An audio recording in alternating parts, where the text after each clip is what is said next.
Today is July 18th, 2023. My name is Karen Neurohr. I'm a professor in the Oklahoma State University Library, the Oklahoma Oral History Research Program. And I am at the OSU Library with Melisa Parkerson, who's the Director of Membership and Data Integrity for the Oklahoma State University Alumni Association. Thank you for participating in our interview today, Melisa. We're here today to talk about Grandparent University, which is a really cool endeavor of the Alumni Association. And it's an initiative, I believe, you managed from 2008 until 2019? Correct. Okay, and this year is 2023, so it's the 21st anniversary year for GPU. So we thought it's time to start recording some history about this program. Grandparent University is often shortened to GPU, so I'll probably call it that during the interview. Before we move into talking about that, though, tell me a little bit about yourself. So I was born to OSU people from the very beginning. So both my parents attended OSU. My sister attended OSU. For a lot of people, they always talk about where all were they planning on going. I never planned on going anywhere else. It was always my dream to come here. So loved coming here. I met my future husband here. I graduated with a degree in zoology, which is very interesting because people always say, how are you in alumni relations with a zoology degree? And I just tell people I work in a zoo. It's just a different kind of zoo.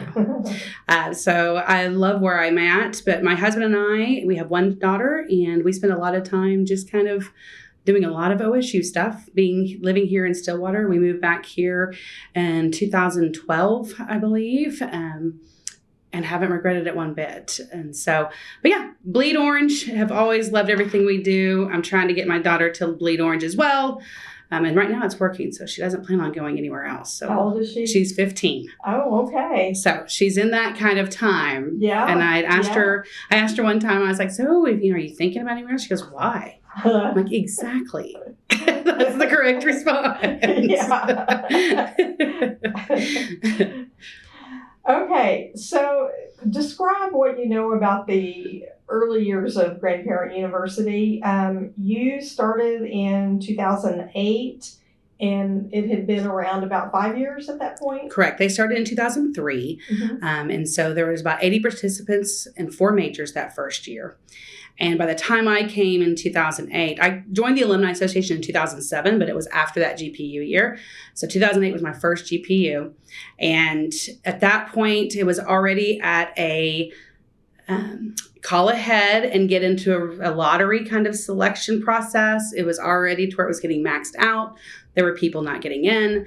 And so we knew that we had to kind of think about alternative ways of doing this to try to accommodate as many as we can. So over the first couple of years, we did a lot of growth and changing. But that first year, we were trying to limit it still to about 100 people. And so one session, it was only 1 week still at that time. And so then we thought that was a manageable number. And we quickly realized there's a bigger manageable number than that. So. Well, so tell me more about some of the other changes that were being discussed. Yeah. So at that time, the fact that we were already getting wait lists, we were already having to tell people they weren't in. That's when we started really thinking about, okay, how many other faculty can we get to join? How many can we really hold with our dorm rooms and the buses and transportation of getting people? And then our building of having the food there, the tailgate. So really just looking at a lot of logistics and looking at that. Luckily, we found more faculty and we were able to grow it. But at first, we just added a second week and still kept each week to about the same size. So around that 100-person number. And that is kids and grandparents, so it was pretty small. But yeah, so that was kind of our first growth, was adding a second week. And then we realized we could probably do a little bit more if we could get more faculty. So we kind of set out to add that. And then by 2019, we were looking at around 750 over across the 2 sessions. So we were looking over 350 per major per week. So it definitely grew. Yeah, we grew 3 times over that amount of time that we kind of look at that. So over 10 years, it grew quite a bit. Yeah. Yeah. And where is it now? After COVID kind of threw a big old wrench into things. Mm-hmm. And so being not able to have it and then starting kind of back at a ground level of trying to then get people to come back to that and remember that it is because kids age out mm-hmm. and everything. And so I think this past year we were 550 over the 2 weeks. So not quite where we were, still mm-hmm. bigger. But yeah, we're still not quite where we were before the pandemic.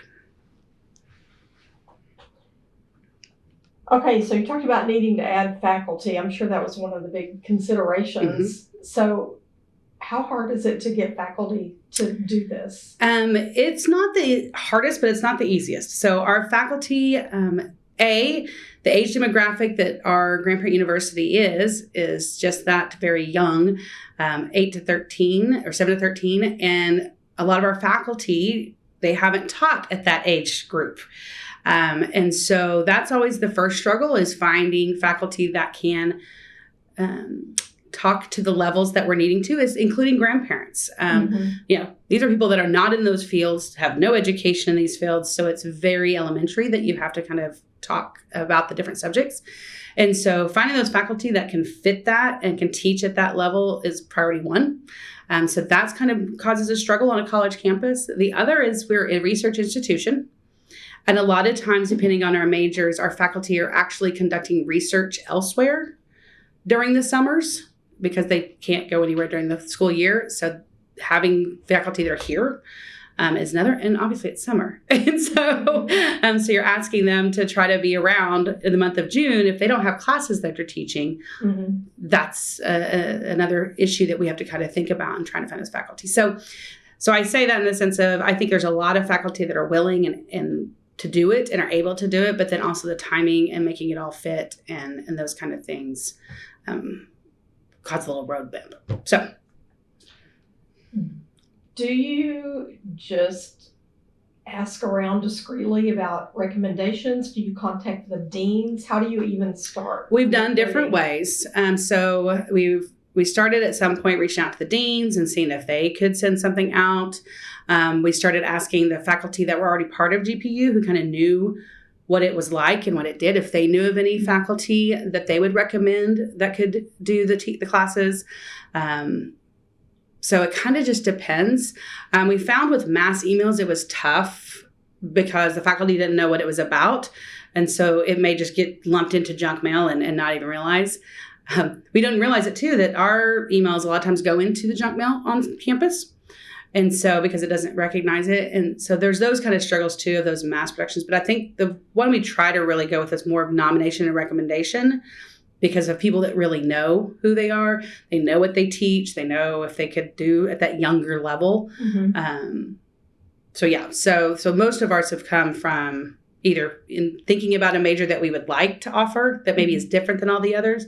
Because that's the other thing we want to make sure and have is diversity across the majors. Nothing against, all engineering, but it wouldn't be much for Grandparent University if we just had one major in there and that was kind of all different things. So we really try to diversify across the colleges and across the interest to make it truly like a mini college experience where these students can learn all different things and make decisions on what they think they want to be in.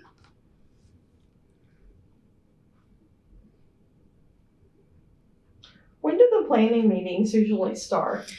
It's year round, pretty much. Yeah. So, before 1 year even takes place, you're setting the dates, you're knowing what's going to happen, what dates those need to be. And then as soon as you're starting to make sure you've got bookings for the dorms, the buses, the food, and making sure we've got everything going. And then by around September, October is when we're trying to reach out to the faculty and start getting confirmed majors, making sure we've got enough of those so that we can be sure and have everything on our website finalized by February. Because the goal is to have everything on our website so that all of our grandparents and legacies can start looking at what majors are available, start thinking through how they want to rank those of what they would really like to do.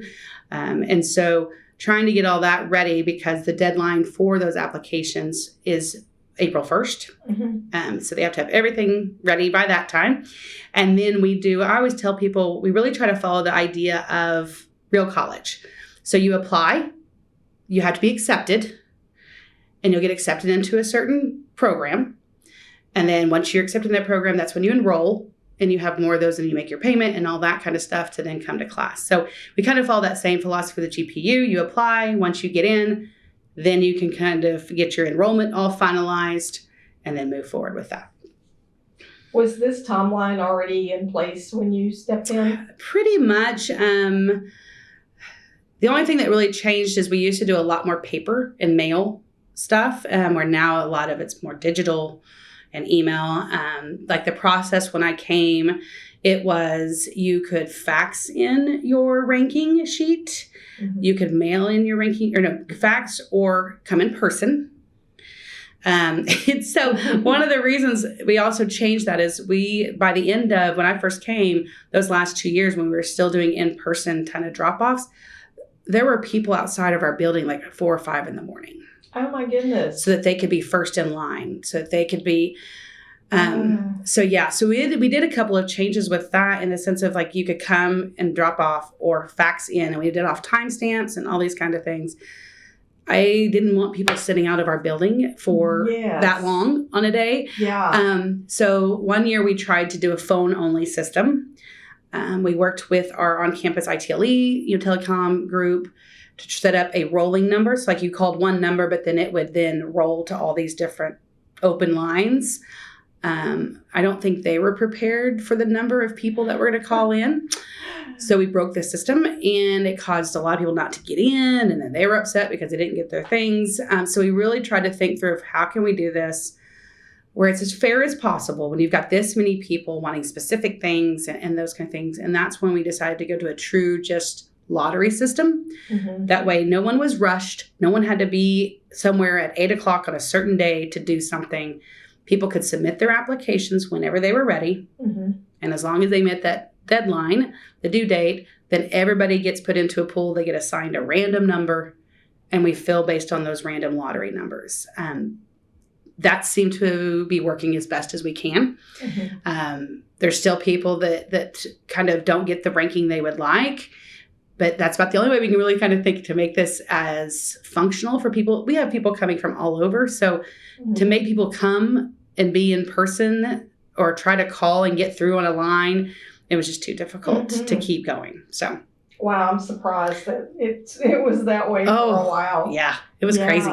Yeah. So, do some people get turned away then? They do. Before, when we were at that higher number, we just didn't have space. Mm-hmm.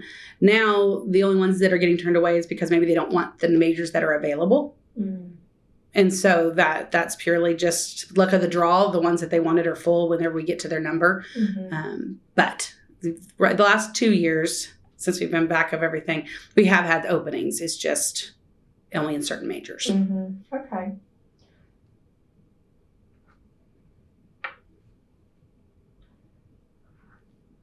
Okay, overall, what would you say are the primary goals? So a couple with that is obviously we want these legacies to love OSU. Mm-hmm. And our program is really focused primarily first on the legacy. So it's first providing that opportunity to legacies to experience the college experience and see what all's out there. For a lot of kids, the only things they know are maybe what their parents do or what their grandparents did. And that's the only majors they even know about. So exposing these young people into some different majors and fully understanding what's out there as far as college, that's kind of our first. The other is that really intergenerational learning. We all know that youth acts very differently with their parents or even that parent generation, like your aunts and your uncles, than they do with grandparents and that generation. So with ours, it was really making sure this was an intergenerational learning and not just a camp that people can come to and it's about the legacies. Our hope is that they learn side by side. They can really experience how each one of them take in information and how they process that information differently and really giving an experience to them. And so that's why our only requirement really for those is to make sure that the adult that's coming with those children are at that grandparent generation. Mm-hmm. But we understand that a lot of our legacies maybe don't have grandparents that are able to come either through health or maybe they've already been deceased. So giving the opportunity for them to be a great aunt, or I even tell people if they have a woman down the street that's like a grandma, they can bring that person. It's really just really about that experience and learning together. And so that's kind of the secondary focus of that. About what percentage actually are in that category? Not many. I could think probably this past year, there was probably less than 10 that weren't grandparents. Mm-hmm. Yeah. And do the parents kind of help set it up then? Yeah, usually. Yeah, usually the parents are the ones that fill out all the information, get everything paid for a lot of times even. And then that person just comes with the legacy and gets to be involved in that. And that's like, even for us, the grandparents aren't the alumni. That's kind of a lot of misconception too, that people think that Grandparent University are for OSU alumni who are grandparents. Well, actually, it's as long as that kid is in our legacy program, the person that comes with them does not have to have the OSU tie. Okay. Because the legacy has that tie. Mm-hmm. Tell me about housing a little bit and how that has worked. Okay. So we've been in the dorms all but 2 of our years that we've done GPU. I think it's an important piece. We're finding that it's getting a little bit harder for our grandparents to accommodate to kind of what they're used to or just what their needs are. But I always thought it was a really important piece of Grandparent University because, once again, it's part of that college experience. Mm-hmm. I love the idea that it was these families coming in. We use suite style dorms, which means they could be paired even with people they don't know into a suite. So you have roommates, you have suite mates, which adds a whole other layer to your experience when you get to actually engage with other people outside your family. And then like everything you do is in those dorms. I think it's a signature part of college life. So I think having these kids experience that part's an important piece. Knowing that as we grow or as things kind of change through time, we may not always be able to do that. But for right now, that was kind of why we continue to have them on campus for those sleeping arrangements. Mm-hmm. And then transportation is an important aspect of the housing. It is, right? So that's one thing different for the college experience, because as we all know that a lot of times transportation is not needed as much. But for this group, we definitely need some time. That was one thing we realized, is that you got to have transportation. Some of our attendees just can't walk that far, and especially in the middle of June when it's hot. Mm-hmm. So finding those accommodations, for a long time, we were able to use the campus buses, which I thought was fun. It was that way you saw the same ones going around for everything. But we kind of outgrew that. Our campus buses, because of their actual normal transportation schedules during the summer, we weren't able to add on top of that, and they have enough drivers and everything to accommodate, because we were getting to where we were needing like 6 buses just for Grandparent University each week. Mm-hmm. So the last couple of years, we did have to outsource that to actual like charter buses and to come on campus. But it's been great, and that way they do have an opportunity to ride something. I will say a lot of our grandparents and the legacies still walk. I have one grandparent who their family, every time they come, they bring their bikes. And that's how they get around. Mm-hmm. The grandparents, the kids, everybody gets on their bikes, goes to their class. And they've been coming, oh my gosh, I can't even remember off the top of my head, but almost as long as I've been doing it. So he has had different grandkids that have aged into the program at different times. And so he's been able to bring them. And I always enjoy just watching them ride their bikes around campus. That's great.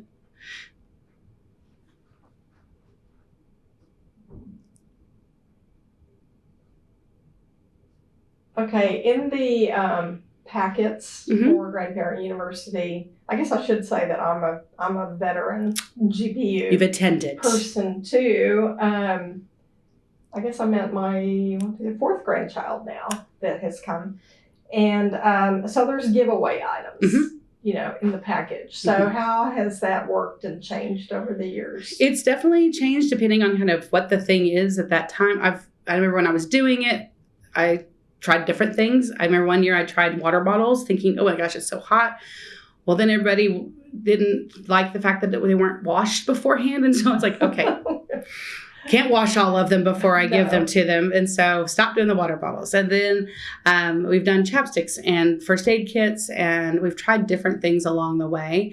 Obviously, expenses keep going up in this economy. And so we always had to take that into consideration. Is it worth upping the fee for these people to come to get a first aid kit or those kind of things? And so they've kind of ebbed and flowed over the years.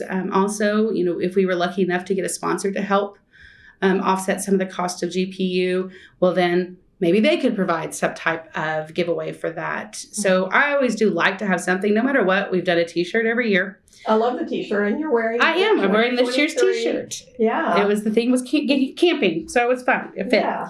But yeah, we've tried to do a t-shirt every year. I love seeing the grandparents and the grandkids wearing, a lot of times they'll wear the previous year's to this year's.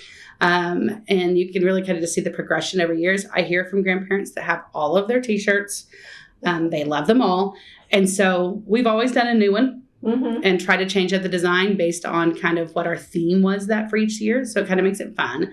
But other than that, besides the t-shirt, and they always get a bag. So the grandparents always get a tote because they don't really need a drawstring backpack. Mm-hmm. And the kids get the backpacks. But besides those two things, the t-shirt and the bag, those are the staples. Those are every year. And then the other stuff just kind of gets thrown in depending on what's going on. Mm-hmm. So how do you come up with these themes from year to year? They're always different. They are. We have a wonderful design team, first of all, but sometimes it even depends on who our opening session is. Oh. So it's kind of a chicken and egg situation. Sometimes we come up with a theme first, and then we're like, okay, now who do we want to do the opening session that kind of fits that theme? Other times it's been the other way around. We found an opening session faculty, and they were going to talk about, so one year we did kind of this engineering type intro, but they were using Legos as how they were showing structural differences and building things. So that year was all Legos and fun things. So it kind of just depends on which direction it goes, which we determined first. Mm-hmm. And then we give it to our wonderful designer, Lacer, then we go, okay, here's the theme. And then she comes up with all the pretty stuff that goes with it. So this year we came up with the theme first and then looked for faculty to provide the opening session, but sometimes it's the other way around. Mm-hmm. So the faculty person is in the opening session. Describe what you ask them to do. So for the opening session, that's the only time we do a session or an educational learning opportunity for all attendees at once. Mm-hmm. So it decreases the opportunity for hands-on learning. It's much more visual learning and learning by presentation. So we definitely talk to those faculty about, you're talking to a large group. You're talking to the large group of very different ages. We try to really encourage them for visual. Sometimes if faculty have been a long time outside of teaching that age group, we really explain like having videos, or even if you can do hands-on thing that they can see on a screen, that helps. Mm-hmm. Trying to really steer them to where it's not just talking for 45 minutes. But sometimes it works, sometimes it doesn't. But yeah, that's kind of what we talk to them about, you're going to talk to the whole group, all different ages, and kind of just giving them a glimpse of what their topic is, because they're only there for 45 minutes, where our normal sessions for class is closer to that 3-hour time frame for the whole week. So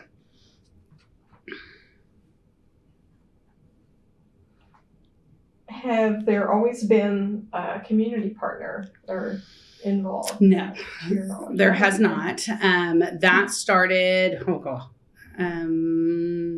not sure of the year, maybe 2016, 2017 was the first time that we had an actual community partner for that. And like I said, it definitely added to, because they were able to bring Bullet and add to the tailgate experience and some of those. Was it one of the banks? Yeah. It was a local bank. Mm-hmm. And so they did it for several years.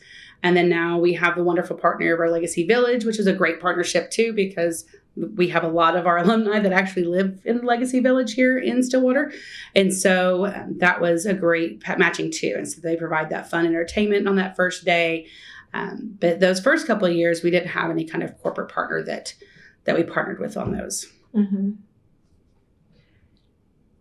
I believe that there wasn't any funding that the Alumni Association could provide when it first started. Is it still that way? Does it have to be self-sufficient? It really does need to be self-sufficient. With us being a dues organization, Our membership dues are very important to us, but it doesn't cover everything that we would like to do for our alumni and all of our constituents out there. So for us to add this, it definitely was important for it to be able to hold its own. And not use member dollars to actually try to keep this thing going. And luckily it's been that. It has been self-sufficient in that, and especially with the corporate partner involved, we're able to maintain it and even grow it. There's more of that flexibility that we can do more. I can't even imagine where we'd be if we didn't have some of those kind of luxuries with corporate partners and some of those being the size that we are. But it is still sufficient on itself, which I am very proud of that it doesn't actually have to be membership dollars that go towards that. So yeah.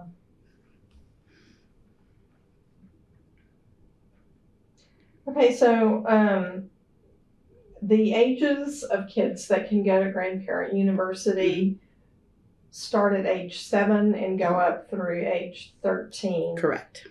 That's a pretty big difference. It is. In age as far as attention span and that kind of thing. Has there ever been any consideration for changes to that? We actually have changed it once. It started as 7 to 14. And I, along the way, realized 14, you're starting to get to that age where I don't know if the legacy is really wanting to be there. They're there because grandparent wants them to be there.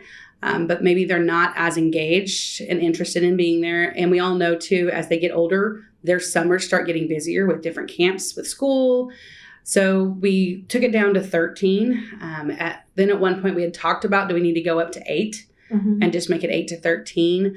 But we haven't done that one yet. But I will say it's funny because we always get people to ask, like, what if they turn 7 like in September? No, because really 7's already pretty young, depending on the maturity level of a child.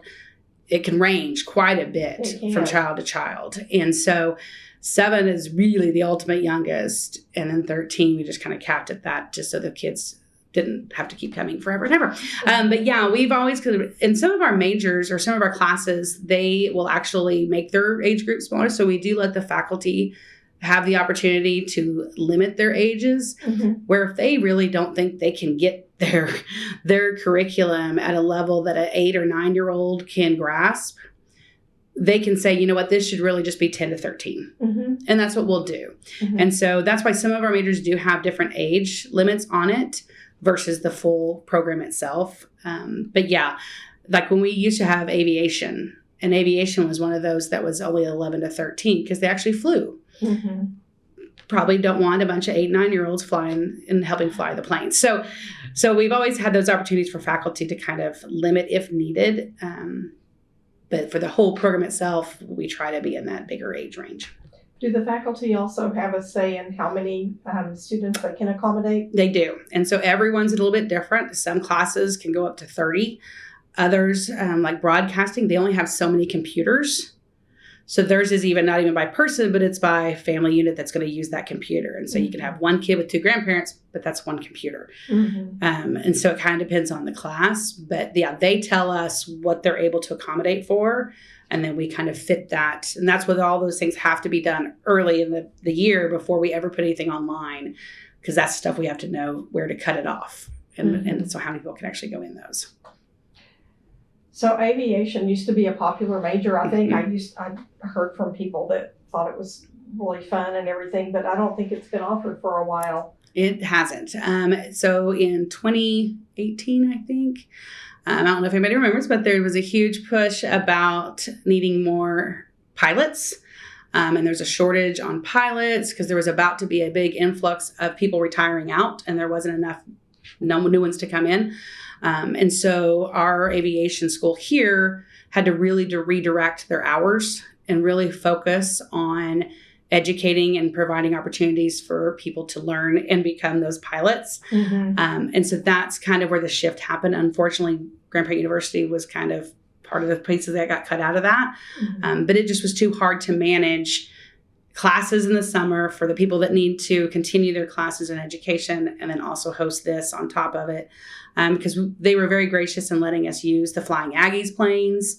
They were very gracious in providing a lot of the fuel for that, which is not cheap because they did let those hours go towards our flight hours that our pilots needed to have. So there was kind of a way to benefit, but when they really put a big push about having more flight schedules in the curriculum, then it kind of couldn't be done both. Mm-hmm. Understandable. We kind of need pilots. I mean, we do. We're trying to meet workforce needs. Exactly. Yeah. That's right. Yeah. Might bring down some of the cost of planes if we had more of them out there. Yeah. What is in your memory, what is the farthest away that anyone has come? We actually had legacies who came from Japan. Wow. Their family was on a military base. Uh-huh. And so they actually flew in from Japan to come and be with their grandparents here. So they definitely win for the longest trip. Yeah. I will say most typically, though, we have always had like a coast-to-coast region. Mm-hmm. We've had people from California and Alaska we've had. I don't know if I've had Hawaii, I think, once or twice over the years. But that is the coolest thing about this program being during the summer, and the fact that it really is not a local event. Mm-hmm. For some, the grandparent lives in one state, the legacy lives in a different state, and this is where they come together and get to spend a couple of days together, not with the parents, just on their own, that they may never get any other time. Because all the other times are probably around a holiday when all the family's together. And so that is one of the greatest things about this, is really bringing in those different people from different areas and providing that opportunity for them. Every year, I always put it in the script to talk about how many different states. And most typically, we're about half the country is represented in Grandparent University, which is huge. I don't know how often that happens for events, especially alumni events like this. But yeah, it's really neat to kind of see those different ones kind of come from all over the place. Do you remember the highest year for enrollment? That would have been just that last one. So that would have been 2019 at that 7. Like I said, I can't remember if it was around 750, 770. I can't remember off the top of my head. We weren't at 800 yet. I do know that. Okay. I think it's like 368 one week and 3 something the other week. So, and that counts grandparents and correct. Yeah, that's total attendees. Okay, let's talk about. Let's see. Before I get into that, let's go back to the faculty. And you talked about recruitment. Mm-hmm. There's got to be like majors that everybody wants. The most popular majors. It does change over the years. It really does. There for a while, when I first came, aviation obviously was part of that. Vet med was another one and it was more targeted towards the younger kids. Yeah.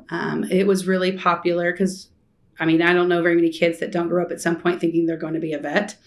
And so that was always a really popular one too. And then the others just kind of ebbs and flows. Like this year, virtual reality and sports marketing was kind of bigger. A lot of people wanted those. Mm-hmm. But we've had sports marketing for years, and it hasn't always been that way. So it definitely changes with the interest of the students. I will say a lot of the things that are more digital now, like the sports marketing, virtual reality, things that they are recognizing in their day-to-day, they think is something they'd rather go into. Mm-hmm. And so we've seen that shift too, depending on how the culture is and what's going on in the culture can affect where we see that peak of interest in the students. But that's about kind of the only ones that really have kind of been these ongoing. And what's sad is both aviation and vet med haven't been offered the last couple of years. Mm-hmm. But those were always popular when I was doing it. So. Have you had any majors that it was just like one and off, one and done? I probably have had a couple, and there's probably not like one reason. Some of it is I think the faculty just didn't know what to expect, really. And then when they did it, they just didn't maybe figure out how to do it. Mm-hmm. One of my biggest things that I found is hard too is, we try to tell them it's an hour and a half each day for curriculum and everything. Or is it 3 hours? 3 hours a day. Sorry, 3 hours each day. A lot of times the faculty can't fill 3 hours in a day. That's just not what they're used to. And so when they think of this and dealing with this age group too, maybe they don't have a lot of questions, or maybe it doesn't take as long. They're not as detailed oriented, so it doesn't take as long to do a project. And trying to fill that became hard. And so some of the ones that I have known that didn't come back another year was just, they didn't know how to do that curriculum the right way to fill the time. So that could be a reason. And the other, just maybe there wasn't a lot of interest in the students, like trying to fit that level. We would love it if everybody could do a major, and it could, to be perfectly honest, this age group and this demographic of people aren't always going to be as open to some of those things are not fun or exciting. Or if you can make your topic fun and exciting, then it probably could be a lot easier. But as we all know, in college, not everything is that way. No, it's not. So some of those maybe didn't make it just because it just wasn't the right fit. Are you able to I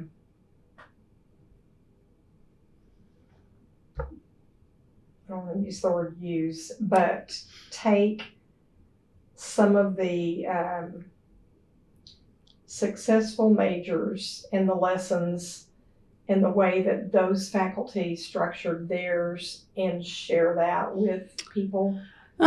Sometimes I try to, if we're struggling and they're open to it, I do have a lot of faculty that do an amazing job, and they've been doing it a long time. I have a lot that once they got in, they're never going to give it up. And so if they're open to that and they want to explore those activities, I will kind of try to connect them and say, you know what, you might reach out to these people because they've done it a long time. People enjoy their major. Find out what they do. So I do try to help them if they want to stay in it and they want to keep providing something of how they can change it. But yeah. Okay. When you think of faculty that have participated the longest, who comes to mind? Dr. Bill Bessie from architecture is one. Is that... and she just retired this year, last Suzanne. year. Yes, okay. Suzanne. Yeah, and her husband also assisted with that. And so architecture has actually been part of it since the very beginning. And so that has been a wonderful partnership. They a lot of times have their Aztec students help with the class. But yeah, so they've been part of it since the beginning. I think they're the only one that has stayed every year from the beginning. Another one that has been part of it a very long time is Dr. Schufran with entomology. And everybody loves her because she has bug attire, like earrings and hats and shirts and all these fun things. And she is so passionate about entomology that you can't help but love it. Even though if you don't like bugs, you love the class and you love taking part in what she exudes when she talks about bugs. So I always tell people when I say, entomology, it's a great one to be in. They're like, ooh, I don't like bugs. I'm like, but Dr. Schufran's amazing and you will have fun. Even if you don't want to touch a bug, you will still have fun. So those two come to mind right off the bat. Martha Hallahan is another one that has been part of chemistry for quite some time. And she has really enjoyed being part of it. She's actually recruited other people in. What's her name again? Martha Hallahan. Okay. And so she's another one that has even recruited others to be part of it. But yeah, so those are just a couple that I think of when I think about those kind of longstanding faculty that have kind of even bettered the program on their own. So... Was there somebody in broadcasting? Have they been doing that? So Jack was part of it. Jack Hodgson they did do it for a long time too. I think he's still involved, but I think but I think he's gone now too. So he might be back to the lead. I'm not sure the last couple of years if Jack has led it or if somebody else, if it was Max or somebody else in that area that has done it. But yes, I'm glad you brought them up. Broadcasting has been part of it also. I don't know if they were there the first year, but they were close. If they weren't part of the first year. Because I remember Chase Carter, who is actually in our department now, who's worked with me now for over 15 years, actually helped Jack as a student as GPU. So he helped them. When he was in college, he actually helped instruct the major before he came and worked with us. Did your daughter ever do GPU? She did. So my mother ended up taking all three of my two nieces and then my child at some point within the time. So they didn't go every year, but they did some of the years. So, okay, let's think about the activities that are offered at GPU. So everybody comes and they check in on Wednesday and they get their packet, and then they have some free time Wednesday afternoon. Has that been the way it's always been? It hasn't. So when I first came, GPU was truly just a 2-day program. We offered an early check-in for those that were coming in from out of town, where they could literally just come in and get their room key and go into their room. But then it started to shift. What I saw was a shift where more and more people wanted to come in on that Wednesday and not come in Thursday morning. Mm-hmm. And so I decided to change that to where, well, why don't we just make this a 3-day program? And like I was mentioning before, I'd really try to make this a true college experience. And so, well, what do people do when they first come to college? They move in, they get the lay of the land, they figure out what's in the town, they go shopping.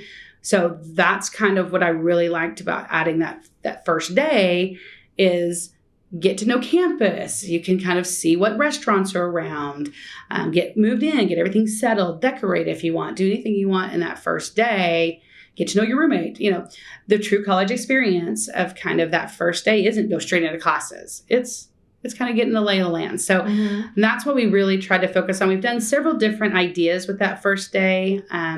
We've had swimming at the Colvin as an opportunity. A couple of years, we were able to fit it into the basketball and schedule, and they could actually go into Gallagher-Iba and play on the court. We've done a picnic over by Old Central before, where you could come and just eat some fruit and stuff and just sit out there. What's some other things we did? I'm trying to think of other things. Oh, we did art. And so when we partnered with the art museum downtown, we started having where people could go down there. We've partnered with the Wondertorium when it was open, where people could go to the Wondertorium on that day. So really try to find some different things, whether it was in the community or on campus, to fill that time. Now what we do, with our partnership with Legacy Village actually hosts a carnival type thing, event out at their facility. And so that's pretty much the only sanctioned event that we do on that day. The rest we do still provide in their packet of options. There's movie theater. We talk about the zoo. We talk about some different things that they can go do, but we don't try to pay for their tickets or try to get them ahead of time. We just say, if you want to do them, here's all the things you can do, to really give them the flexibility of some things. It was really hard to try to schedule because you never know when people are coming into town and what time they're going to come. And so we kind of leave that now much more of an open day and just give them the ideas that they can do. That sounds like a good it is a better way of doing it, because I never felt people would call and be like, well, I don't get there until 3 and your thing's at 1. I don't know. I can't shift. How about the painting activity on Wednesday night? Has that always been something? It hasn't. We started that probably I'm not going to be right with years, but along the way, I added that as an option once again to give that time. I tried one time to do a movie night, but the grandparents didn't really want to watch a movie. And then the kids about halfway through didn't really want to watch the movie either. And I don't really have comfy chairs, and now movie theaters are so comfy and nice. Oh, yeah. I didn't have those kind of things. And so we decided maybe not movie night, because most of the kids have probably seen the movie that I'm trying to show. And so that's when we decided let's do a different activity and added the painting. It was right when a lot of those classes were just starting up, when all of those different classes and little things that you could do within your community. And we're like, let's do that. So that's what we do now. So we use Tandy from Art on 6th, and she offers the painting each year.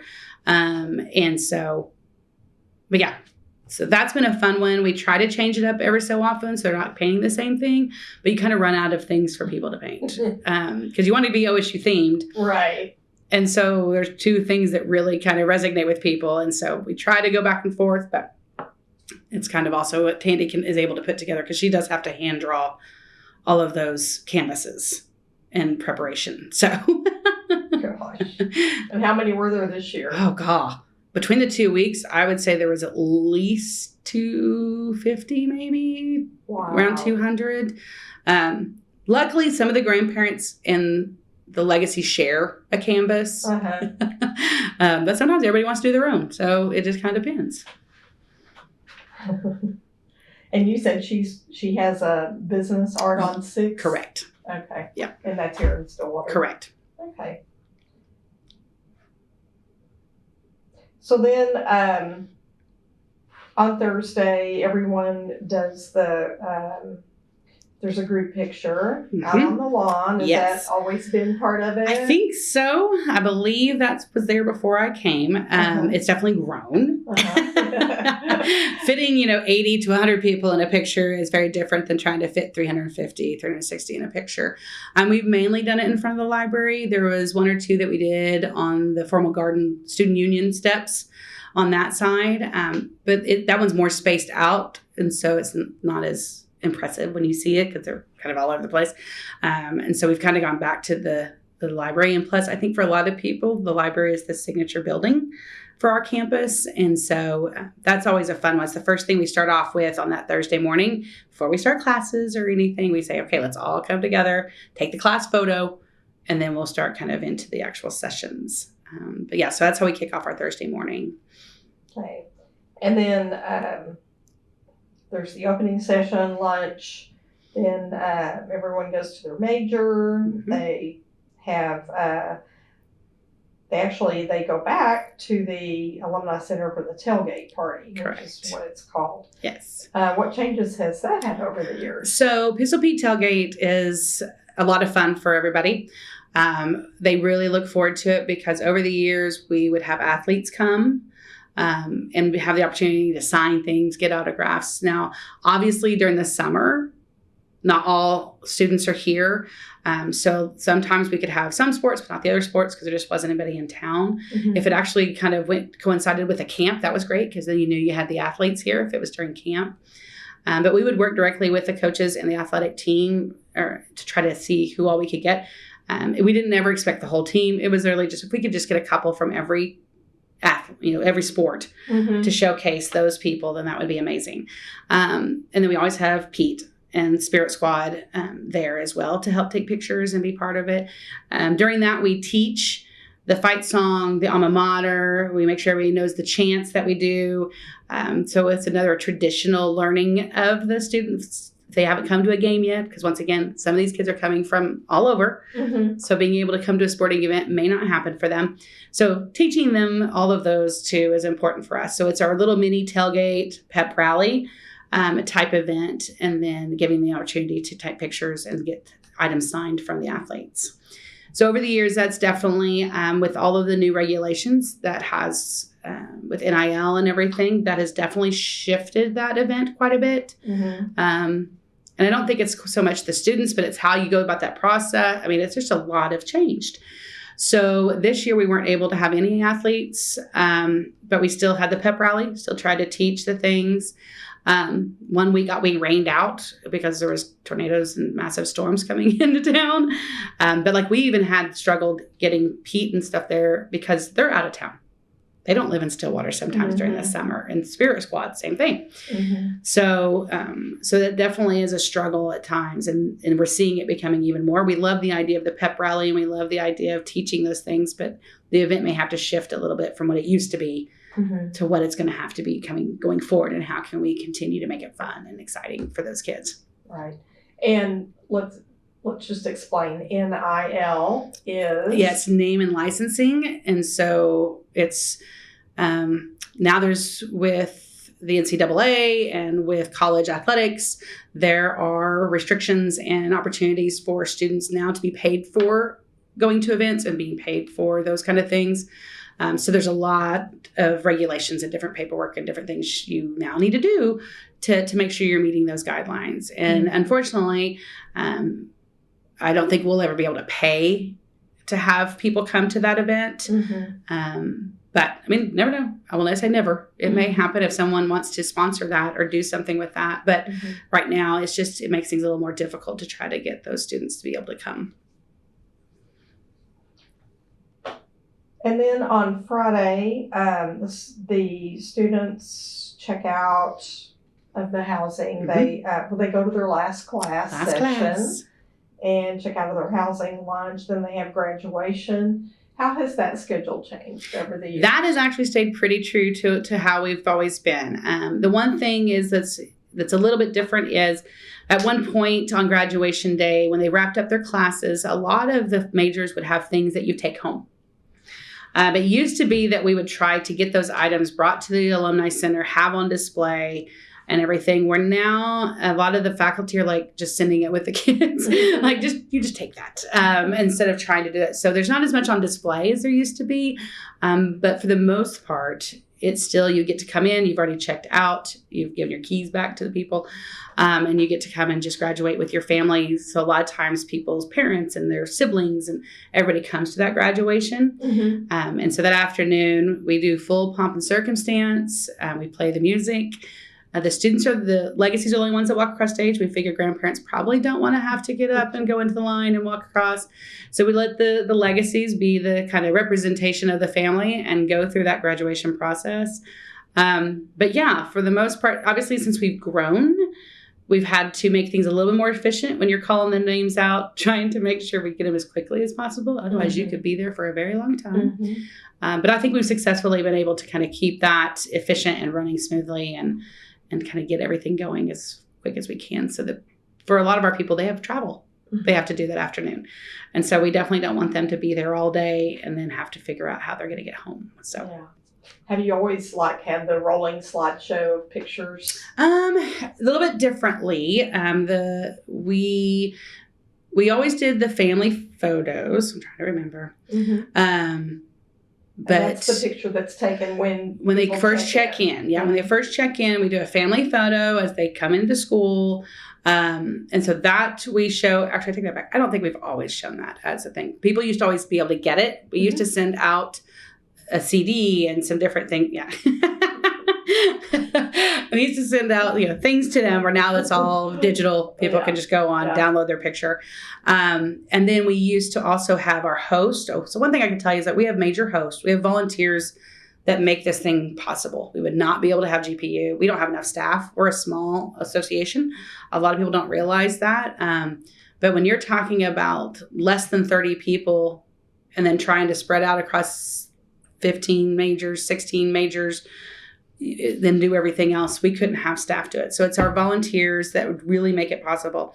So back in the early years, we would ask our volunteers to take pictures, just some candid shots as while they're doing projects or doing this. And then we would try to collect all those and put them in a PowerPoint all before graduation. That started to get more and more difficult.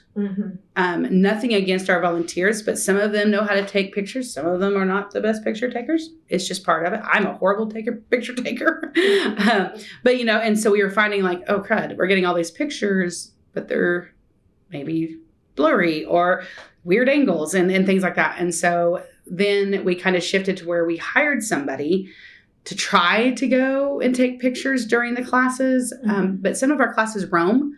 They go from place to place depending on what they're doing. So trying to find them to take a picture was difficult. So we kind of shifted that to where now everybody has cameras at their disposal. Back then they didn't. But now everybody does. So we kind of stopped taking pictures of everything because we figured people are doing that already, except for the group photo. So now that's why at graduation, we still get the group photo of the whole class, and that's what we show during graduation. Right. But that's some of the things are a little bit different. The photo booth, that's part of the tailgate party. That's changed over the years. It definitely has. Yeah. We used to hire somebody in to take all those. But now, we have a photo booth that we got. It's actually more recent, where people can take their own photos. And it all does. Does the Alumni Association own that, or you rent it? You own it? Yeah. So you can use it for multiple Exactly. things? And so that made it real easy, too, that we can just set it up. People can take their own photos, get it texted to them or emailed to them right off the bat, and not having to hire people in to just take pictures of people. So that's kind of a fun way to kind of record what's going on and just make a memory. Yeah. It seemed popular. Good. Yeah. Good. Yeah. Yeah, that's been a newer thing. So scavenger hunt. Yes. So I'm probably cheesy, but I love that part of it. So there's two things that we do at the tailgate. Some of it was because kids don't want to sit forever.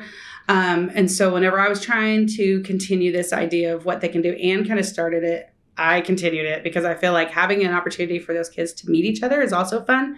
So the tailgate trivia is one that we do where we have a lot of questions about other people. And so it forces people to go around and talk to other people to find these people that the descriptor fits. So I thought that was kind of a different way to get them moving without just letting them run amok. So that's a fun thing that we do. And then we also do the scavenger hunt because, like I mentioned, some of our people do walk. And so some of them do walk back to the dorms after the tailgate. And so giving them another activity that kind of makes that walk worth it.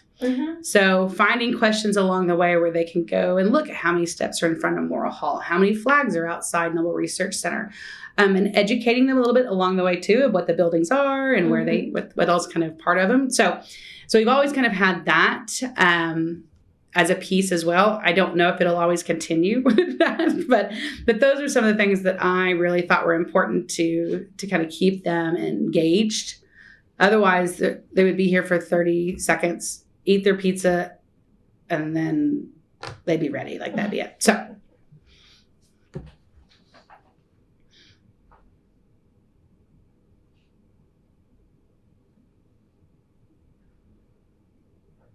Let's talk about the benefits of Grandparent University.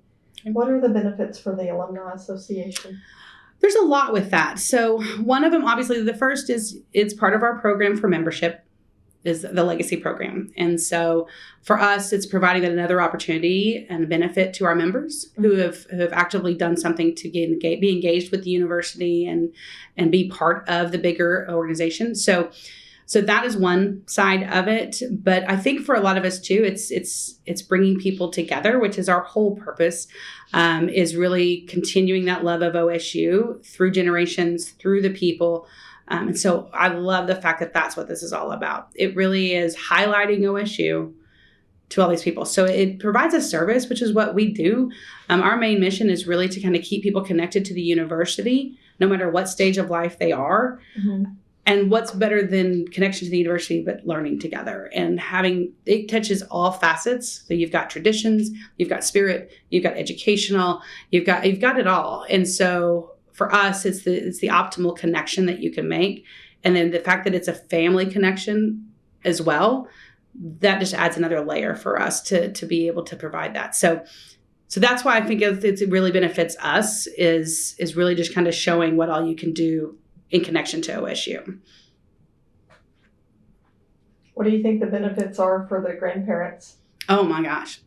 A memory that they'll never forget. I've got so many grandparents who come every year. They would not miss it. Their grandkids are not going to let them miss it. I mean, and it really is. It's such a unique experience. I don't think people realize it until they've gone through it, what kind of memories you make as becoming and being part of the event itself. And it's so different. It's not like a vacation. I know a lot of our families take family vacations and they do stuff together, but it is just a whole other layer when it's on campus, it's on a collegiate campus, but also hopefully something that the grandparent is maybe passionate about, or at least the parent maybe, and to be able to walk around and tell those stories if the grandparent actually attended, or if they know stories of their parents attending, the kids' parents, being able to tell those stories. Like this is where, like my mom always shows like where my mom and dad met. And, there's actually a sidewalk with their names still in it because they had poured the concrete when they had first moved in, and so things like that. Being able to tell those stories, you will never have an experience like that except for at Grandparent University. And the benefits for grandchildren?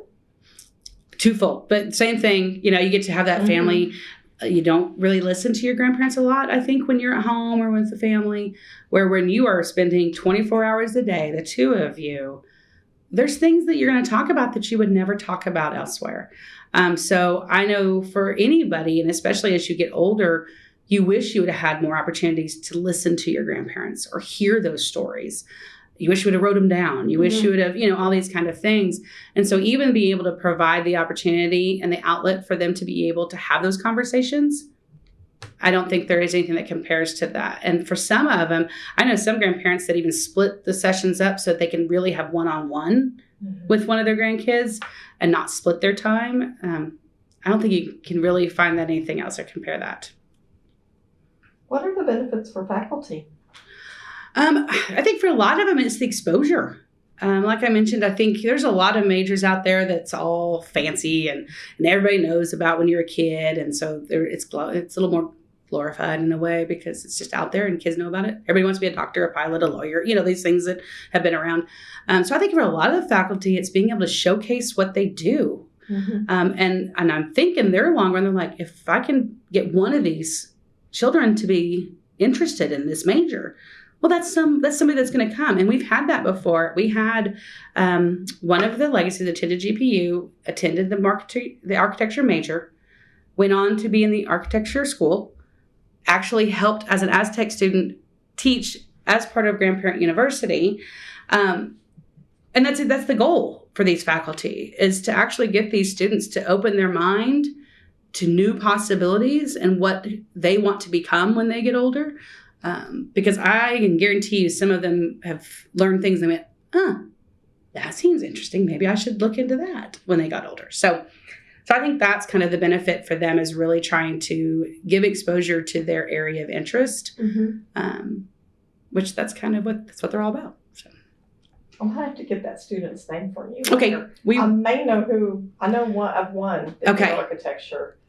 Because I know his grandmother. Oh, I don't know if it's this the was a same girl person or not. Oh, I don't think it's the same person. Yeah, then. And we did a story on Mid-State, but I cannot remember her name for the life of me. We also had somebody who we've had a couple that have been in GPU, came back, and then volunteered as a host as a student when they were here, because they're like, I'm only working part-time this summer, so I can help out. And so we've had that.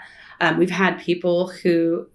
Well, you may be asking about these later. I don't want to. No, go ahead. Poach your questions. But, so one of my favorite things about Grandparent University is I love it when people come together and they had no idea they were attending GPU, but then you find out they were roommates or in college, or that they knew each other in college, had some kind of relation in college. I've had legacies who were suite mates with somebody at GPU, didn't know, and ended up coming to OSU and wanted to be roommates together their freshman year. They kept in contact after that and was like, oh my gosh, we're starting. Let's room together. So those kind of fun connection stories, I think that is so interesting too. I've had some where because we randomly pair people up, whenever I would do it, I was always try to look at the grandkid first and look at the age of the grandkid, and then try to then find the grandparent and put those in. So if the kid's both 12, I try to put those people together. And I've had some of the most interesting coincidences just by chance. I had one where I put two grandfathers together in a suite and kind of find out they had both recently lost their spouses. And so they bonded in that way. And they thought I did it intentionally. And I was like, I would love to take credit to getting that in deep in people's lives that I knew that.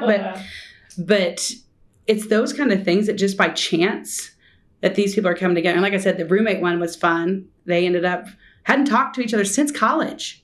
And then I put them together and they're like, oh my gosh, you're here too? And they end up being together. So those are always fun too, to kind of have those full circles or those commonalities between strangers.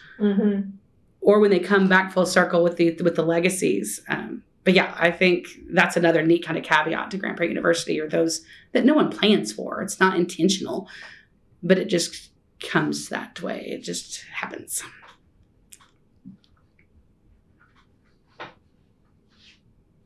Okay, let's talk about how COVID-19 affected Grandparent University. Oh, COVID. So for us, if everybody remembers, March was the month. We 2020. March of 2020. No one will ever forget. We were just starting to have everything out for Grandparent University 2020. We had gotten everything pretty much finalized. Everything was ready. Applications were just going online, and the world shuts down. So at first, we were just like everyone else. We continued to say, okay, people can still apply. This doesn't happen until June. Like, that's a long ways away. And then we realized pretty quickly that, it's not happening. We're not having this. And so it was huge. I mean, for a lot of people, their kids were aging out. And so then they were like, what do we do? This was going to be their last year. Now they don't have a last year. And so that was a struggle for us to try to figure out how do we do this and make it fair and all these kind of things. And so, yeah, we didn't have anything that year. We did go ahead and try to provide some at-home opportunities. We had 4 webinar type deals, and we had some faculty that were willing to do a Zoom type class, which was fun, but not the same. And so we did that year, 2020, we tried to offer just some virtual opportunities for some people. And then in 21, we're like, yes, we can have something back. But knowing we really couldn't go full back yet because we were still in the pandemic. So that year we offered smaller kind of majors. And then there was no dorm staying. You had to get your own living situation, your own hotel. We didn't do any transportation of things. So it once again, wasn't this, so we didn't have all the tailgate. It was just a very different situation again, because nobody could all be around each other. You still had to limit how many people could be around each other and masks and everything else. So really until 22, we were doing these kind of makeshift, partial, trying to provide some kind of opportunity for people, but it was not nearly what the experience normally is. So we were very excited in 22, knowing that probably still some people, because you have to remember too, this group is high risk.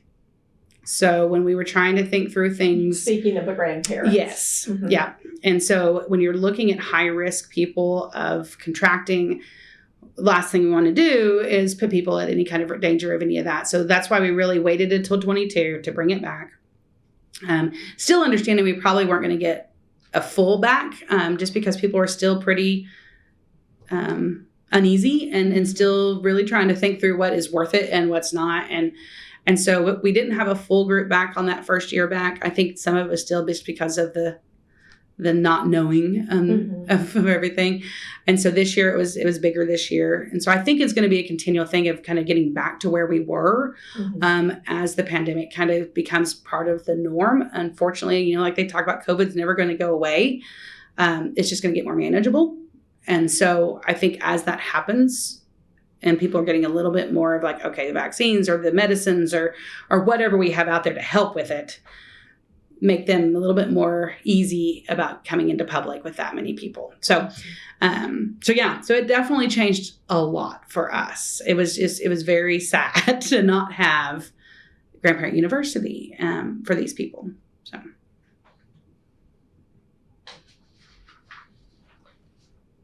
How has the data tracking changed over the years? So when I first came, the information was loaded into Microsoft Access, which is like an Excel. It's a glorified little Excel type deal where you can search and stuff, which then it doesn't go anywhere. Like that was it. It was just this little Access database. And so one of the things that I really tried to do is when we went to a new CRM for our alumni database. Content resource management. Yes. Yeah. When we went to our new database system for our alumni database, we then found ways that we could add all of this event information into that. So we started putting everything in. That way, then you could see that a kid went to GPU as a legacy, and then hopefully they became a student. And you would know as students or even alumni if they attended Grandparent University. And that way it's all in one place. So we did start tracking it that way and try to put it in there so it was a little bit more historical in that sense. Excuse me. Obviously, the pandemic, we also changed our database during that time. So we went on to a new CRM at that point. And all the capabilities that the previous one had, the new one didn't really have. And so we're actually still trying to figure out how to track all that information in the new database. We'll get there.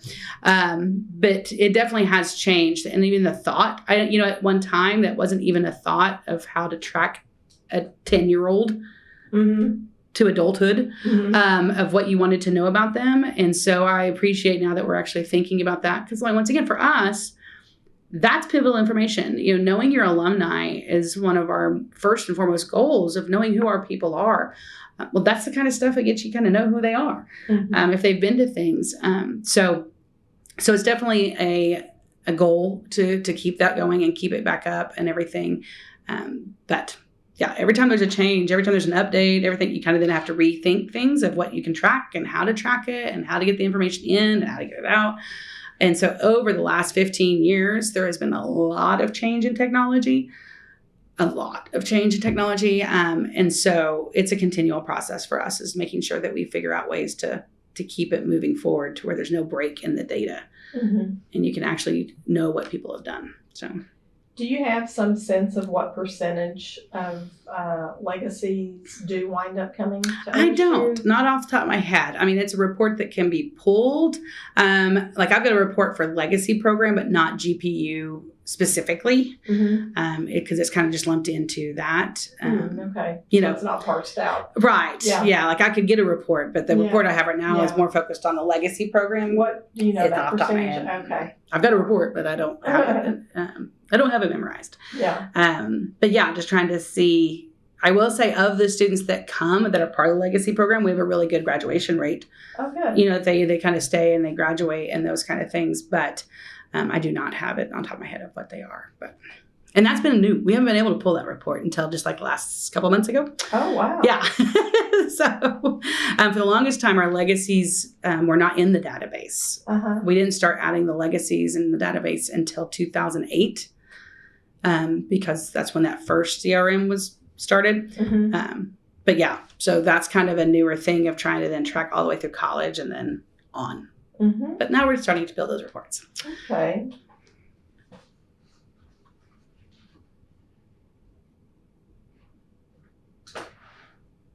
In what ways do you measure the success of Grandparent University? Well, there's a couple. One, obviously, is we do a survey to find out if they were happy and if things, what things we need to change and those kind of things. So that's the obvious one. You ask how things people thought. But the other is like returners. We kind of gauge it off of looking at seeing like how many people have come back, how many people. One of the questions I always love asking in the opening session is we do a whole thing of how many times is this your first time? How many people is this your second, your third, your fourth? And like for some of these people, they've been for 15 times. And so that is another thing that we like to say is, you know, obviously it's successful for them to come.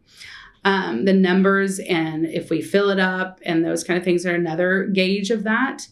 If we're promoting in the right way, if we're doing the right things. So I think there's a couple of different things that we measure on that.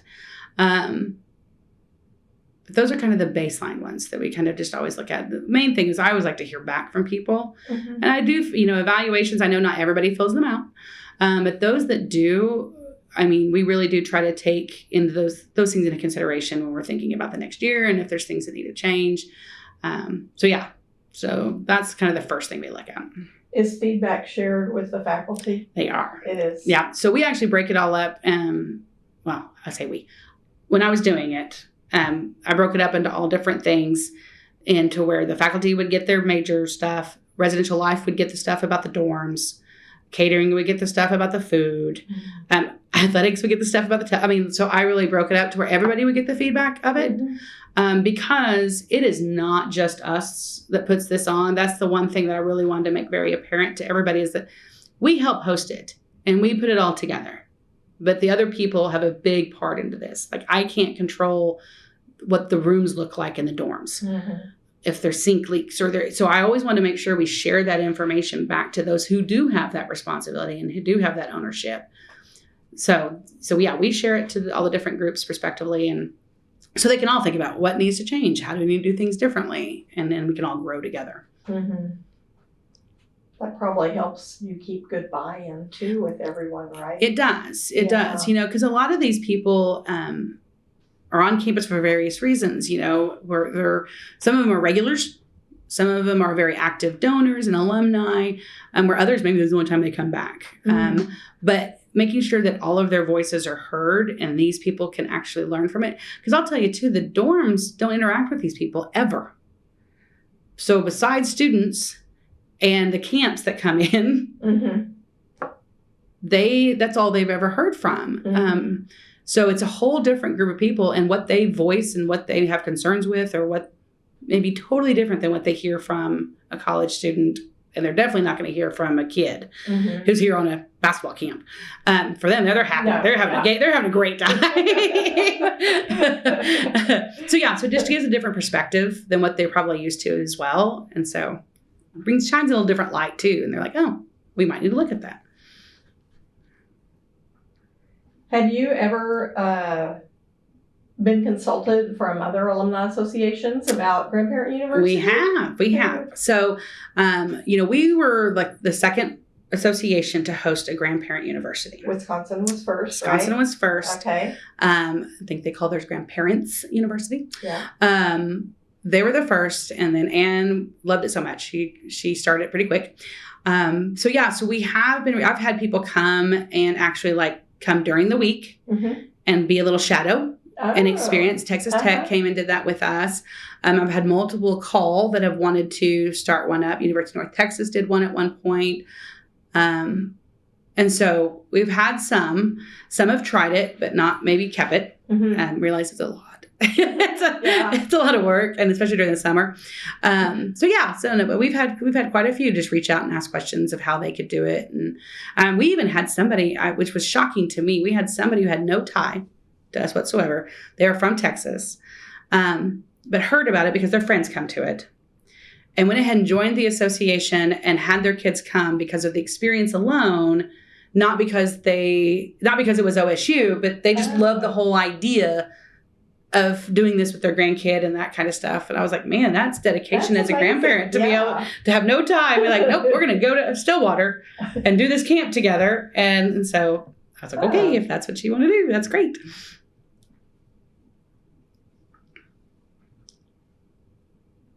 Okay, you talked about the amount of work and the summertime and everything. Has there ever been glimmers of, maybe we should sunset this program, or maybe we need to drastically rethink what we're doing? This is just, a lot. Yeah. I will say no, not during the time that I was doing it. Uh-huh. Now, I don't know, as we move forward, things change, things get harder. Like we were talking about, the tailgate gets hard. Things might not be as feasible as they've been in the past.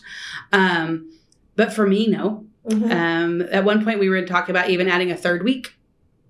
And if we had the bandwidth to do that. We're not there yet.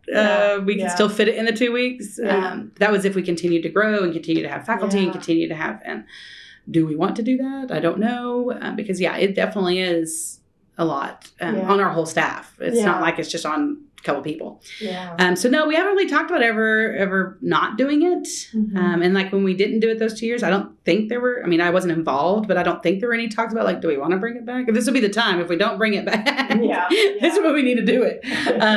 But I don't think anybody really talked about it because, I'm maybe a little different in this sense, but for me and all the different stuff that I've had the opportunity to work with as part of the Alumni Association, I was very fortunate to be the advisor for Homecoming for 13 years. I did all of our student programs during that time, so did a lot of wonderful, great things.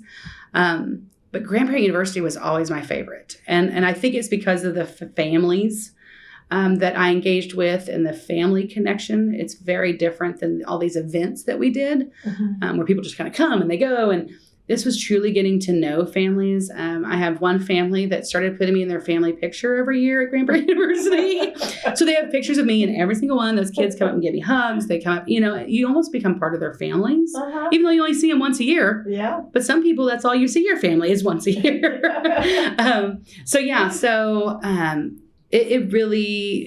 It wasn't during my time that we ever considered not doing it. Mm-hmm. The amount of work that I put in and the people put in, I felt like was always well worth what we were getting out of it and what these people were getting out of it. I think when you're a service-based institution like we are, it's all about them. And that's how we still are. We want alumni to have the best experience. We want their families to have the best experience. And so if this is a piece of that puzzle and they get to kind of add it to it, then that's our goal. And if we're able to do it financially and we're able to kind of keep it on with our staff, it's something important to do. Mm-hmm. Okay, I know that there's a professional organization, CASE, the Council for Advancement and Support of Education. And I know that Ann, like, there were some presentations done and some awards and things like that. After Ann's term, has that continued? And in what ways? We don't do much with case. We did submit for some awards and stuff throughout the years when we made major changes, and we would submit for awards. And we've gotten some. I can't remember the years that we got them, but it's one of those things when you've submitted and you get the award, well, then after that, then you can't submit it again. It's already got the award. And so we haven't submitted because we haven't made a whole lot of changes. We've grown and we've done little logistical things, but not to the program itself. We haven't really submitted. Case is a lot different than how it used to be too, because it's focused on some different things than maybe that the Alumni Association doesn't really focus on. But we do submit for awards still. We do still do things when we do new, but I don't think Grandparent University, I think last award I got was in 2009, I think. Okay. It's on our wall. We could probably get, Yeah, it's on our wall upstairs over in the Alumni Center. I just can't remember. Okay. Right. I just have a few more questions. Okay. One is, correct me if I'm wrong on this, but in the early years, were extension people that were employed by OSU in extension, were they volunteering to help, and did that change? As far as, you mean like actual extension? Being a host or something. Like actual, like OSU extension? Yeah, okay. OSU extension. They have actually been a major. Oh, okay. A couple of years. The last couple of years anyway. So they actually offer a major and do that. But that's the only... They haven't done, none of them come back for major host or anything like that. So it's really just that session that they've done. Most of our volunteers either come from our chapters. So come from all over there. Our regional chapters, they'll come in and do friends and family of staff. Former GPUers. I've had people come back after that. When their kids age out, they still want to be involved. OSU Foundation employees have done the major host, and we've had staff like faculty and staff from OSU done it. So it kind of, it's a little bit everywhere. They all come together to help out. So, but yeah, I would say most of it's probably been over the years former GPUers or chapter people who have come back into town and to do that for us. But yeah, there's always some from various different entities. Okay. Yeah. What would you like to say to the current people that work with Grandparent University in whatever capacity? Because there's so many. I think the advice that I always tell people is, always think about the good of what it does. I think a lot of times we get so focused on a negative or something that didn't go exactly the way we wanted, or, somebody wasn't happy. Oh my gosh, what do we need to do to change it? Really trying to think about the big picture of how wonderful the event as a whole is, and enjoy it. That's the key thing, I think, for most, is not to get buried into the details. I think I always just had a whole lot of fun with it. There's always stressful times, and trust me, there were plenty of things that didn't go exactly the way I had planned for it to go. But getting past that, recovering from it, and seeing the good, and engaging with the people. I think that's another thing when people are doing events a lot. They get so focused on the logistics of the event, and we got to do this, and we got to do this. They don't actually talk to the people who are there. Get to know the people, get to know your faculty. I think that just makes everything run smoother when you actually have a connection and some kind of relationship with those people. So I think if they do that, if everyone kind of thinks about the people and really tries to think of the bigger picture, not individuals, but the bigger picture of everything, they'll love it. And it'll continue on and just be a bigger and better experience for those to come. What of the challenges stand out to you? I think the challenges are those small criticisms, because you want everybody to love it. You want everybody to be happy. That's your goal. Everybody to be happy. But in reality, that's never going to happen when you're talking about lodging and transportation and classes and eating food. People are passionate about their food.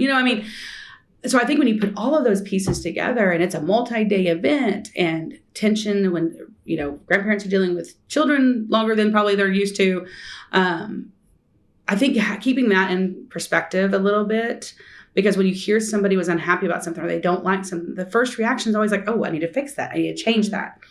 Well, there may be 50 other people that loved it. Yeah. But you didn't hear that. And so I think that's the hardest thing, and the most challenging is when you hear a criticism, not making it the whole thing and not making it that everybody thought the same thing.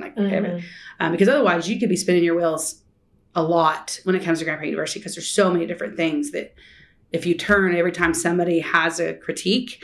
And I will say a lot of our people, they're not upset and they're not mad about something. They just want to make sure you're aware of a situation, just for future, kind of thing. And so I think it's learning how to kind of cope with some of those, or dealing with maybe people that didn't put it as a priority as high as you did. And when something doesn't happen the way you do, how do you pivot that around and adjust when needed? Because that's the other thing too, for a lot of times, for a lot of our events, we manage it, we host it, we put it all together, we plan it, it's all us. GPU is not that way. We're relying on a lot of different people to carry their part and do their part to it. And so it's a little different, and that means that you're just kind of crossing your fingers that everybody's going to be where they're supposed to be when they're supposed to be. Because you can't micromanage everybody. It's impossible. And so that's probably the unknown, and being able to cope with and pivot when needed. I remember one time we had one where I got to a classroom and there's nobody there. I hadn't heard from him in a week. Wasn't sure the faculty was still doing it. Like, it was the most stressful day of my life. Of like, what if all these people get here and there's nobody there? Now, I finally got a hold of them, and yes, they were going to be there and everything was great. But it is that, like, you know what? They haven't emailed me in over a week. They haven't responded. We kind of find out they were gone. They were like on vacation. And so they weren't really checking emails the week before we were about to start, and so, but it's just kind of going with the flow on some of those kind of things. On the surveys, there's kind of a little common saying that you get a lot of returning surveys responses from people who were disgruntled about things, and you maybe don't hear from the people that were happy about things. Right. Do you see that too? Yeah. Do you? Yeah. And that's why I try to tell some of the newer ones that are organizing the program now, people with negative things are usually a lot louder than the positive people. I think that's true of anything you do. And I think, and like I said, I don't think it's malicious. I think it's people just want to make sure you knew. Where the happy people, well, they're happy. So in their minds, they're not anything that needs to change. They're not anything they need to make you aware of, because they were happy. And so I will say, I mean, when you look at the whole group, there's still way more people that respond to the survey that are happy and pleased and everything else. But what's sad is those few that stick out. They're like, oh, they were not happy, or they didn't enjoy this, or they didn't, like those kind of. Do they come back? Some. There was just not their thing. Oh, yeah. Like, and then, and that's okay. Well, because like some of the things that they were unhappy about were things that we weren't going to change. Yeah. Like some of them were like the dorms. I don't want to live in the dorm. I think that's awful, and blah, blah, blah. And they're like, we're not going to change it. Or the food. It's cafeteria food. It is what it is. I mean, I would say our dining is pretty good. I think it's good. Yeah. There's a lot of choices. But for some of these people, they haven't had cafeteria food in a long time. They're used to having their own food. So I think that's what a lot of it is. It's been so long since they've had to kind of be in this world of mass accommodating. That they just don't know how it's supposed to be. So.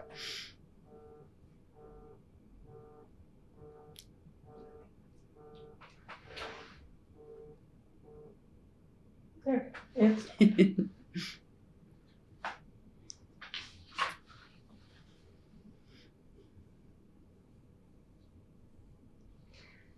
Is there anything that I have not asked that has come to your mind that you would like to share? Let me think. I talked about the fun little coincidences. I love that.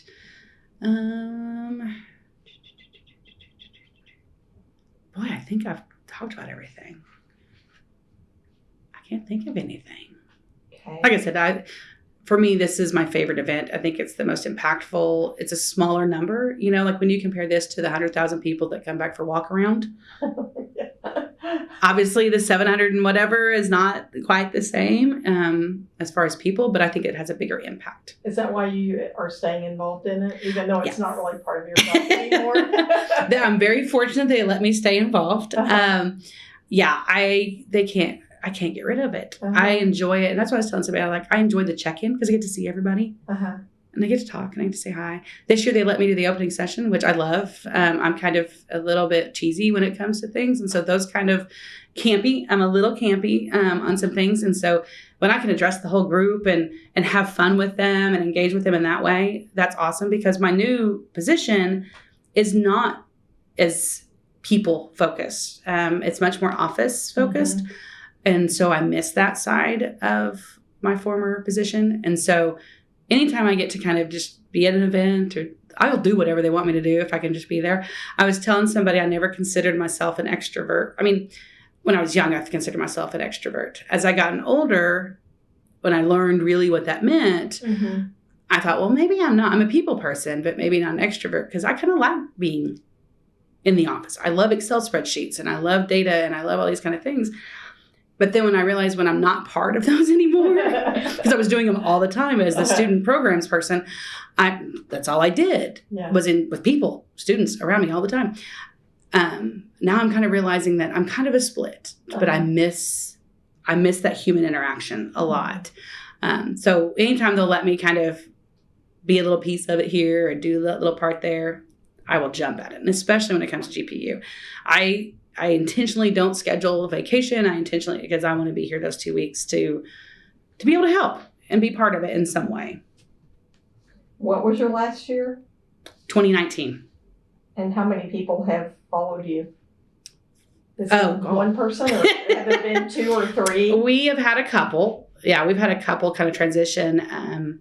We have not had the same person each year. Yeah. So, and it was one of those things when my last year there, as the person, we trained, we had shadows, we had a good transition process going, but then COVID hit. And it just caused a lot of transition to kind of occur, especially in our events area. And so, we've had,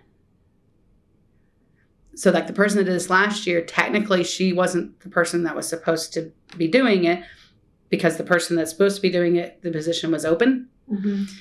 And so she filled in, and so I helped her fill in. And so now Aubrey's there, and Aubrey got to see it this year, which is, I think, very beneficial if you have seen it at least before. So she's at least seen it, and now she'll be on it for this whole next year, and she'll be part of the whole process, which we haven't had the luxury of since me, somebody continuing on. So I'm excited to see kind of where she takes it and kind of what ideas she has and those kind of things. Well, so after Anne, then you stepped in? So I took Anne's actual position. So when she left, I filled her position. And so then I did it all the way till 19. That's a pretty long tenure. It is. Yeah. Because I've been with the association now almost 16 years. And so for whatever, 13, however many that is. I did student programs. And so I did that for that whole time before shifting over to the membership side of things. And so, Okay. It's a hard thing to let go of. Oh, yeah.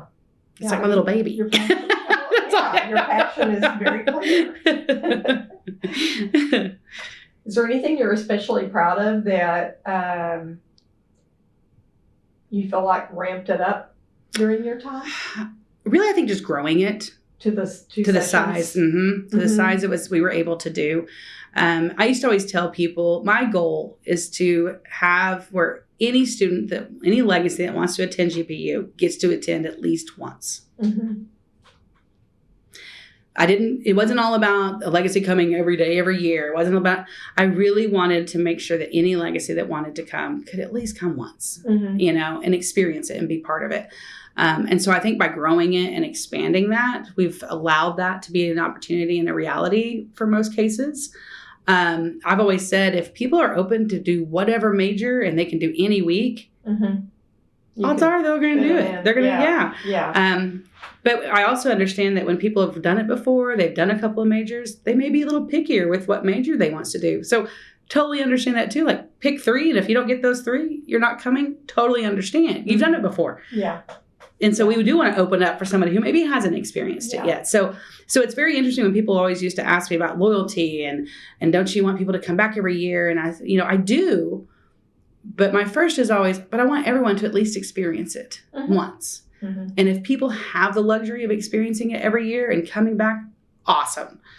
But it's really, I really want everybody to have that opportunity. So I think that would be my favorite thing, is that we've been able to open it up and grow from 100 people to where we were at 750 people. I think that was my biggest accomplishment during that. And hopefully having fun along the way. Are there pluses and minuses to having like multiple grandparents attend with multiple grandkids? Do they tend to fill up some certain majors? And I mean, some cases, I would say it ebbs and flows, because one year is totally different than another year, and those kind of things. Now, there's sometimes I have 2 grandparents that bring 5 kids.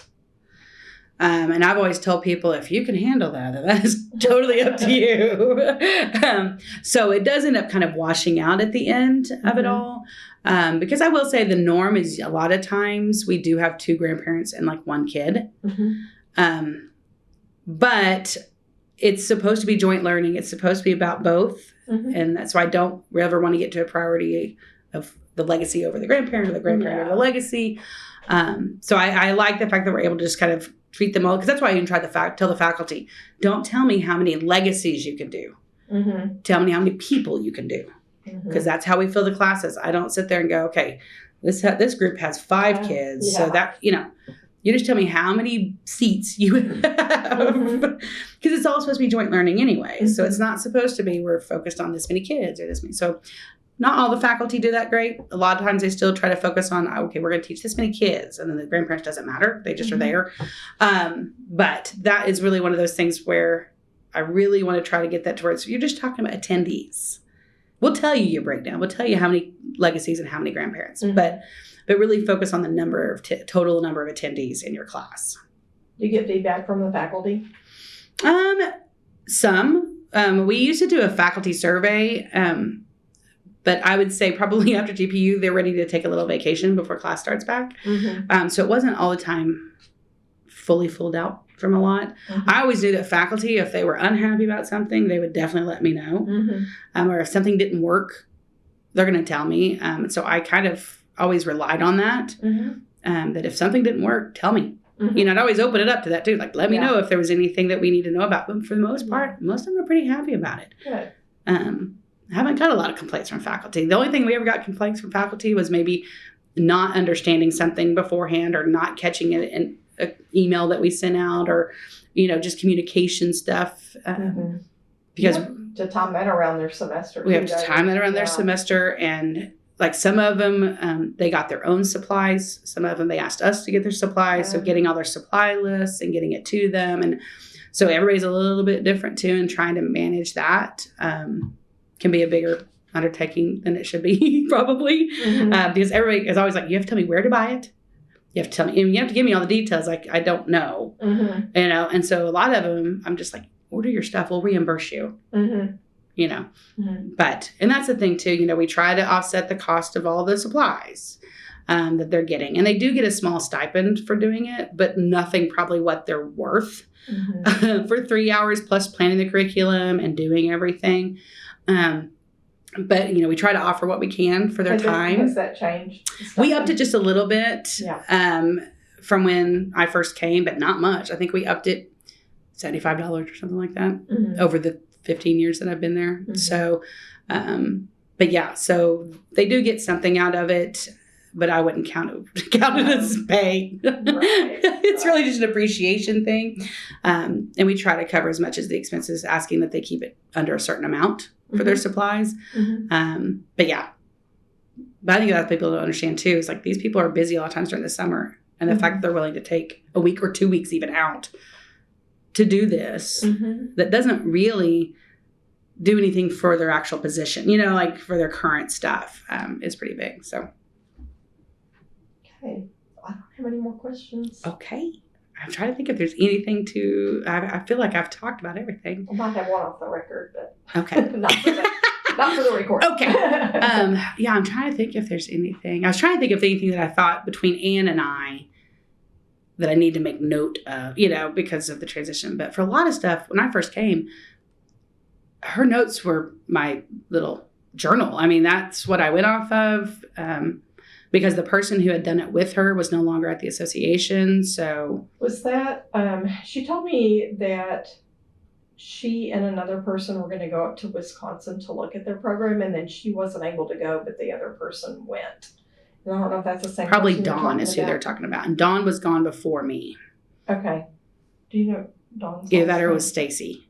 I can't imagine I Stacy. think it No. was Was it? Dawn. Yeah, I think it was her and Dawn. I think are the ones that partnered together to put on the legacy Okay. program at GPU. Yeah. Because Dawn was over our chapters program, I believe. Okay. But yeah, Dawn was gone before I came. Okay. So yeah, when I came, there was nobody there that had really done it. There was a program assistant that was still there, but she was gone before actual GPU happened or anything. Mm-hmm. And I was pregnant. Oh. So that was a fun. I had Averly 3 weeks before the first GPU. And so that was, I always tell people too, I think it's probably another reason why I'm so attached to GPU is just because of the timing of everything and what all was going on in my personal life that went with that. And, but yeah, it was a fun year. It was a very exciting year, but I really did. That first year I just went, okay, what did Ann do? Let's keep doing that this year. Yeah. And then we can kind of go if there's anything we need to do differently or want to change or enhance or anything. But yeah, I think that's pretty much it. So yeah. Okay.